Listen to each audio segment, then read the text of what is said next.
Northern Norway, late January. The sun has not fully risen in weeks. Outside, the ground is frozen a meter deep. Nothing has grown since September. Nothing will grow until May. Step inside a Norse farmstead and look at the table. Cured meat thick with fat. Dried fish stacked in the corner. Dark bread. Fermented milk in a clay bowl. This family has not seen a fresh plant in 4 months. And yet their skeletons tell a story that should stop you cold.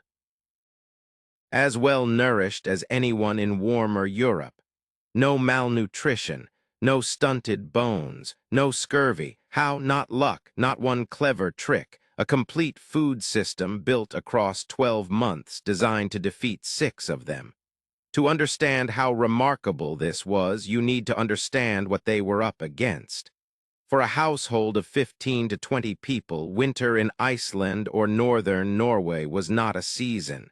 It was a 6-month siege. The ground froze in October.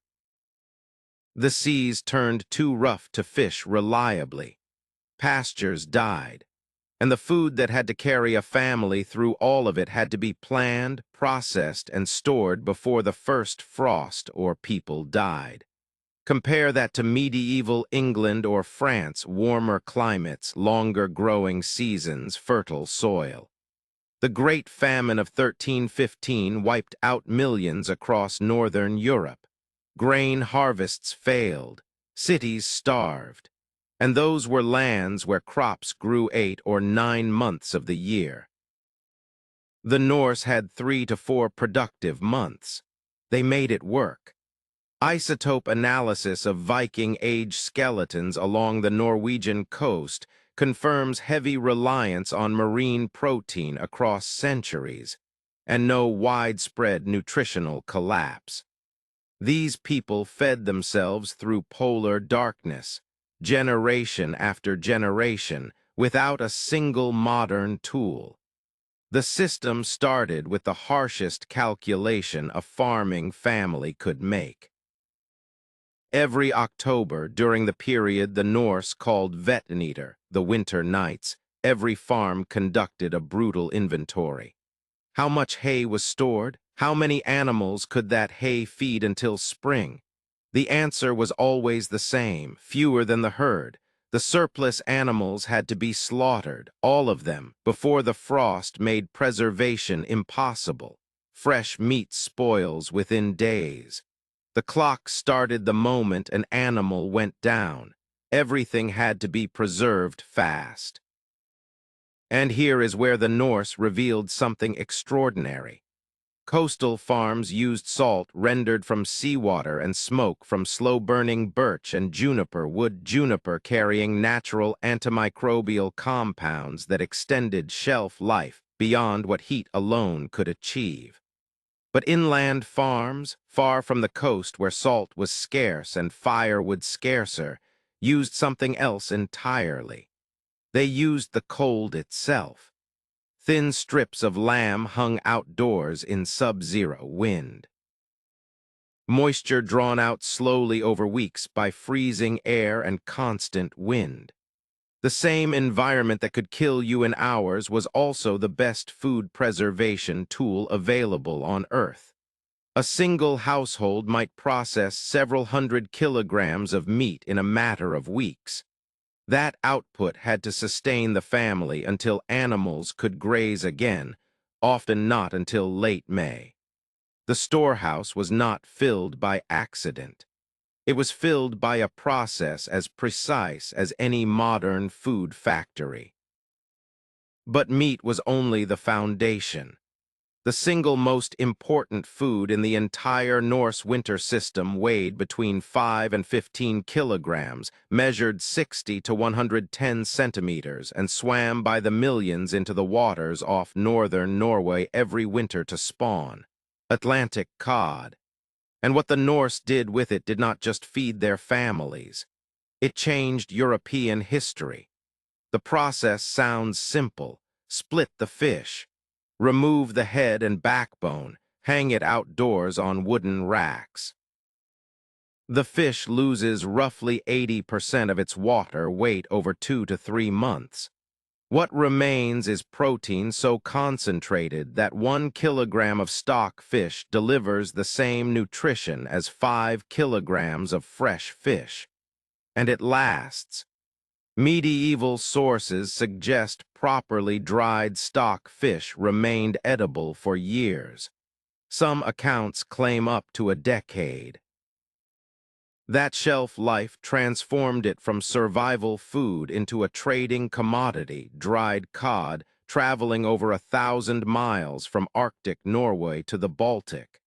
Confirmed by DNA analysis of cod bones found at major Viking age trading settlements dating between 800 and 1066 AD. The earliest confirmed evidence of long-distance fish transport in European history. But stock fish did something beyond preserving calories. It solved a problem the Norse could not have named but instinctively understood. At latitudes above 60 degrees, the sun's angle between October and March is too low for human skin to produce vitamin D. Prolonged deficiency weakens bones, suppresses immunity, causes deep fatigue. The Norse had no theory for any of this. They just had cod liver. Cod liver oil, that substance your grandmother forced on you with a spoon and a look that left no room for argument, was a Norse staple centuries before anyone understood why it worked. They rendered the livers, stored the oil in jars and animal skin containers, and consumed it all winter. It worked beautifully. It also tasted like something had gone seriously wrong. They drank it anyway. Today, the global omega-3 supplement industry is worth billions. People pay good money for what is chemically the exact same thing a Norse fisherman's wife rendered in a pot over a longhouse fire.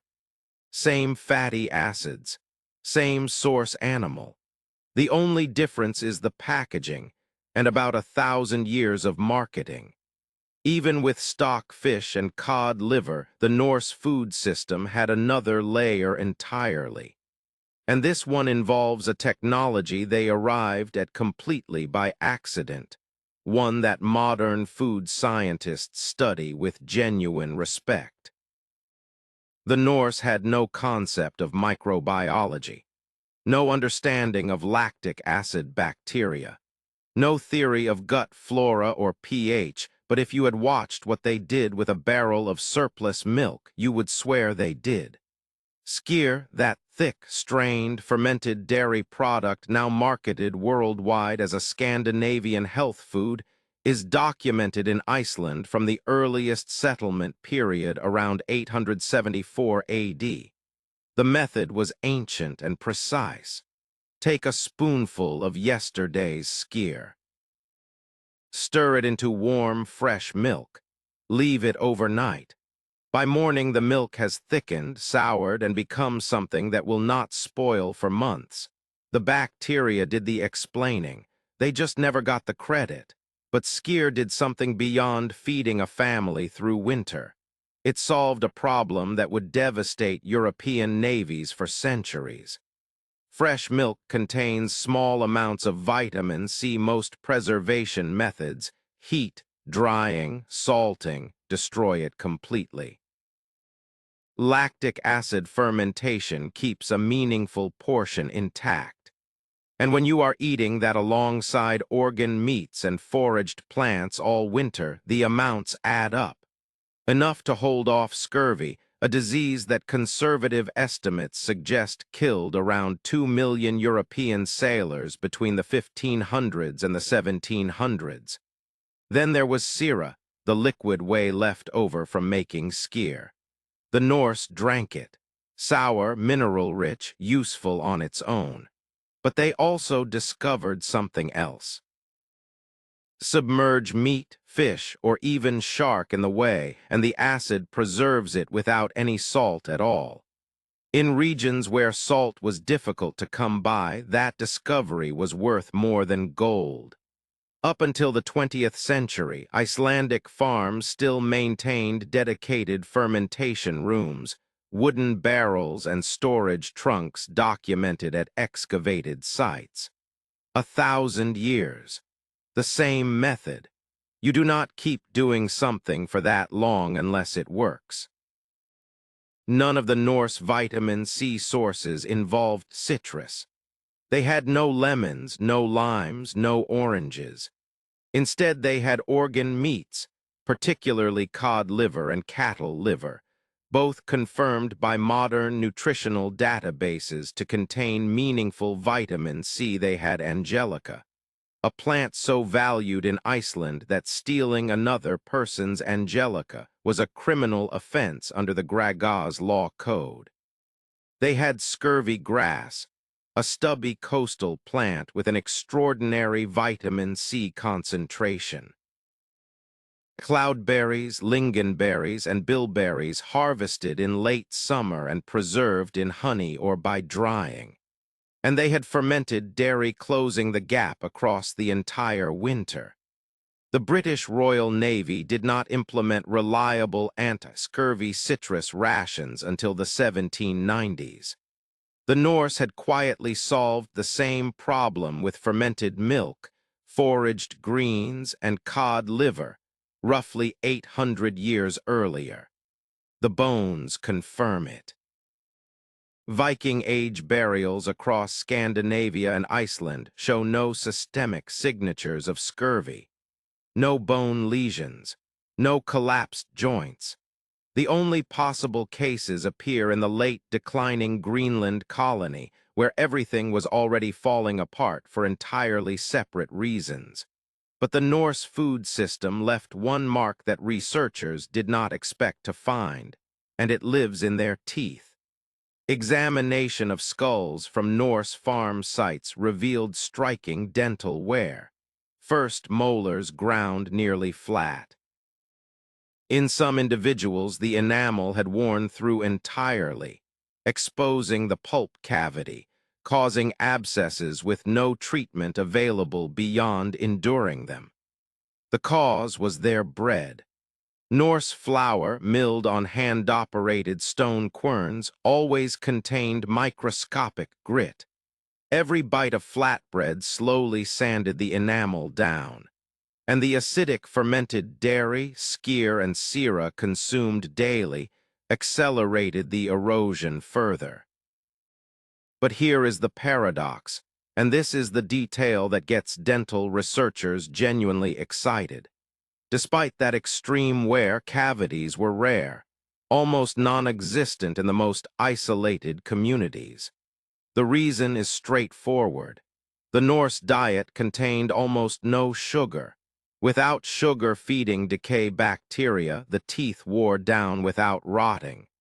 Compare that to the Viking settlement at Varnhem in Sweden, studied in 2023, where 62% of adults had at least one cavity. The difference was trade routes, bringing honey bread, mead, and imported sweetened foods. Trade brought wealth, it also brought sugar, and sugar brought decay. The most isolated communities had the healthiest teeth. Look at that table one more time.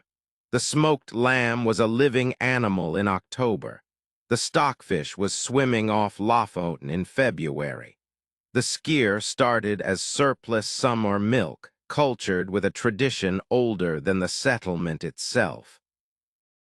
9 months of planning, processing, and storing to feed 6 months of darkness. Every vitamin deficit their environment created, the Norse had a solution for. Vitamin D from cod liver before anyone knew what a vitamin was. Scurvy prevented by fermented dairy and foraged plants while future empires lost entire fleets to the same condition. Calories preserved in dried fish so efficient it powered trade across a continent. None of it written in a textbook. All of it passed forward through practice, memory, and 1,000 years of feeding families through the dark.